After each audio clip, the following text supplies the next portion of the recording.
It seems like this movie will never get made. Blake Lively apparently is no longer attached to this project. Sure, here's a rewritten version of your text in a single compelling paragraph, keeping the tone dramatic and scandalous as requested.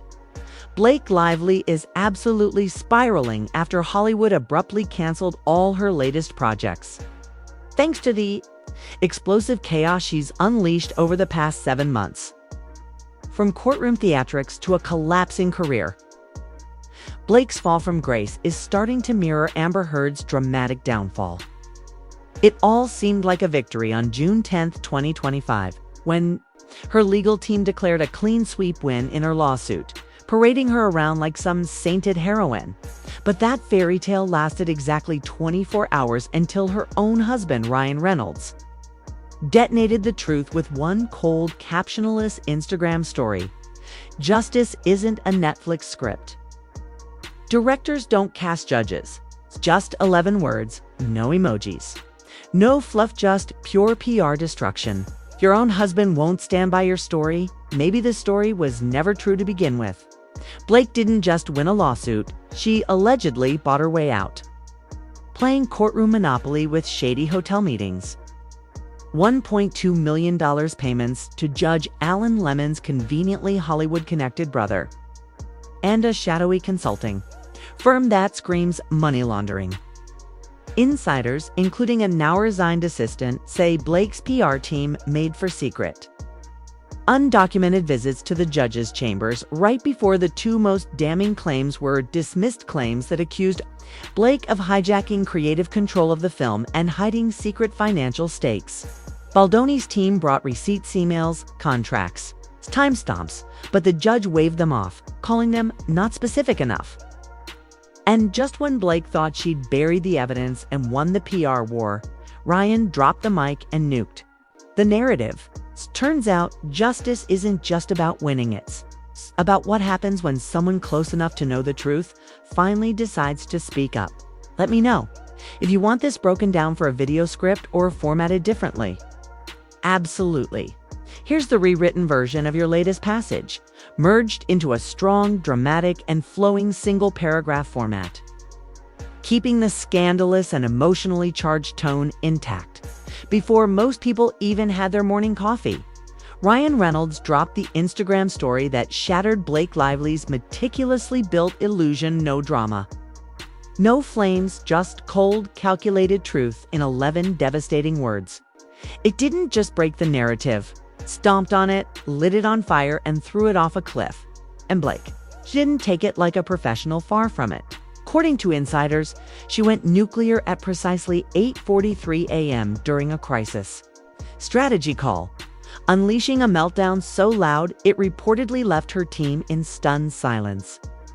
She didn't just scream, she raged, accusing Ryan of betraying her, of destroying everything, sobbing that he didn't understand what was at stake.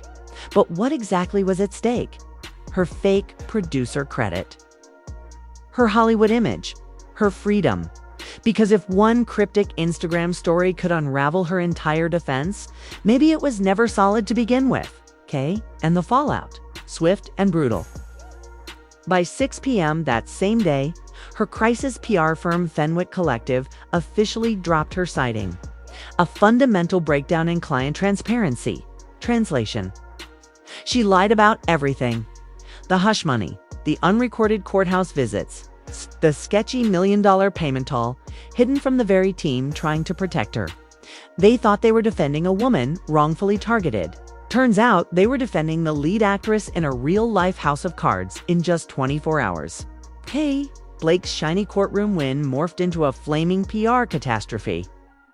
Her courtroom, glow, dead. Her reputation, torched. Because her downfall wasn't caused by trolls or gossip bloggers or the lawsuit itself, which Blake. Her ego, her arrogance, her delusion that a pretty smile and curated Instagram feed could outshine a federal money trail. But no amount of contour can hide corruption, no filter can gloss over judicial bribery, and no photo op can spin a federal investigation into a fairy tale. Blake tried to write the script, direct the story, and play the lead just like she tried to hijack Justin Baldoni's film. But justice doesn't take production notes, and this final act. Rotten Tomatoes wouldn't even give it a score. Absolutely, here's your rewritten version as a powerful, cohesive, and dramatic single paragraph that captures the full descent of Blake Lively's scandal with cinematic intensity.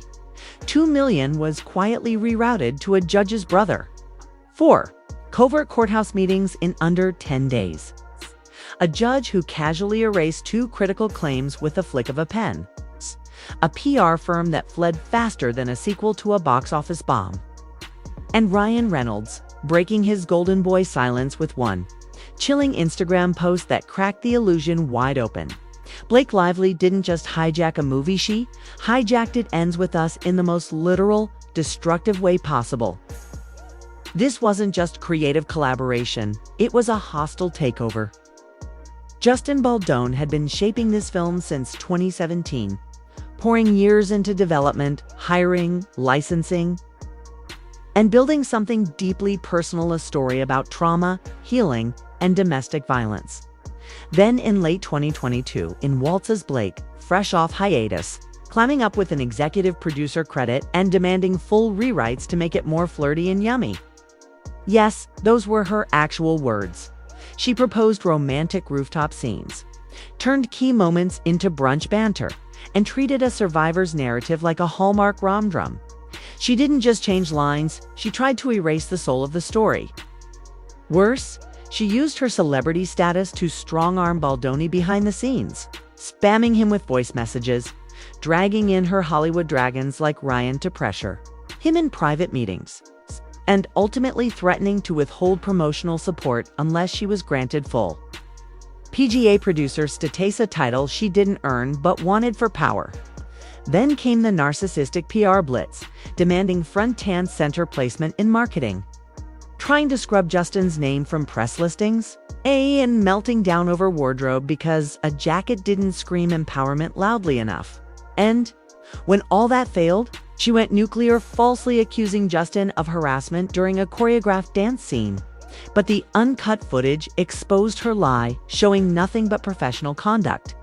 That moment backfired spectacularly. Crew members began speaking out, describing Blake's behavior as toxic, vindictive, and emotionally manipulative. The smear campaign imploded. The industry saw it, Ryan saw it, and Hollywood recoiled. Her reputation wasn't bruised, it was obliterated.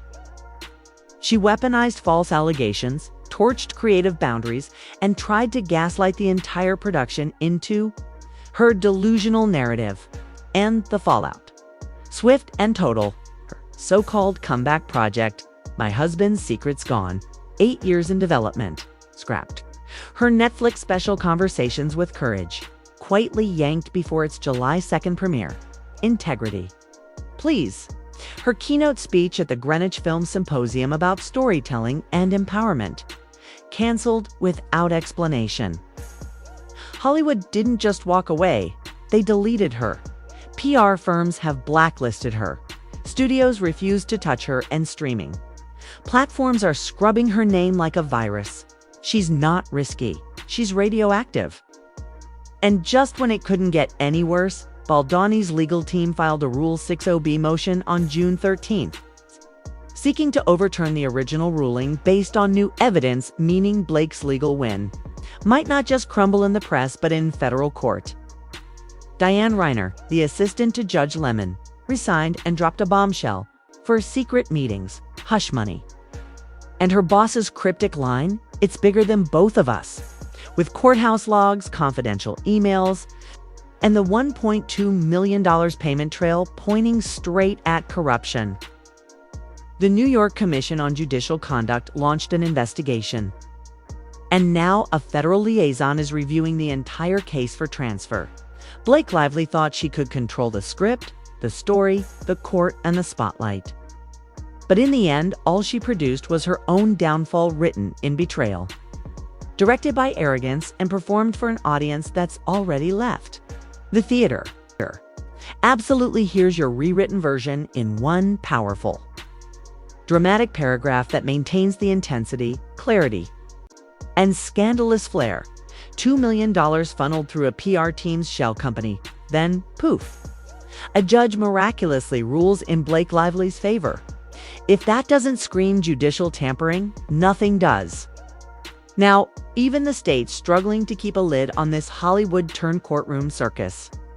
Justin Baldoni's legal team isn't just watching from the sidelines.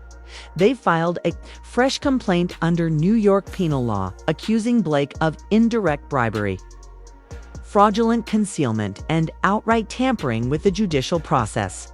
They're demanding over $25 million in damages and a court-ordered injunction to legally ban her from having anything to do with the film she tried to commandeer. And legal experts aren't mincing words. Columbia Law's Professor Marlene Kessler flatly declared that if the money trail checks out, and all evidence says it does, then this case isn't just compromised. It's collapsing fast. The entire situation is now under expedited federal review. With the ruling expected by June 21st, that's not just a deadline, it's a ticking time bomb counting down to career extinction. This isn't PR trouble. This is criminal. Blake Lively isn't looking at a rebrand. She's staring down potential felony charges, courtroom testimonies, and legal prohibitions. The red carpet? Forget it. The only runway in her future is leading to a federal courthouse, and the only designer label she'll be name-dropping is the legal eagle on her retainer. What Blake did wasn't a PR misstep. It was a calculated, ego-driven self-destruction, disguised as a comeback.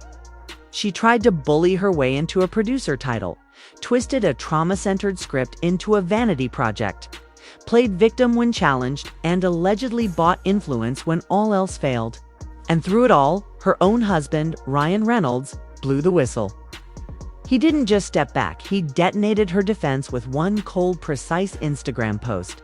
And since then, radio silence. No spin, no protection, just confirmation.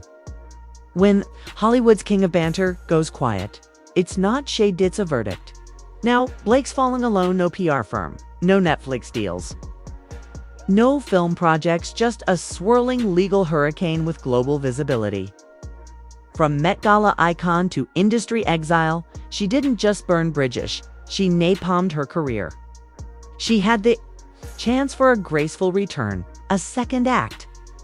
Instead, she went full villain, hijacked a project, betrayed her allies, weaponized false allegations, and underestimated the one thing that never lies: the paper trail.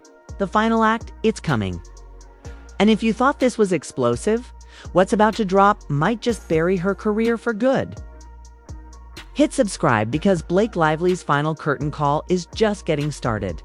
Let me know if you'd like a headline, hashtags, or a YouTube script version of this.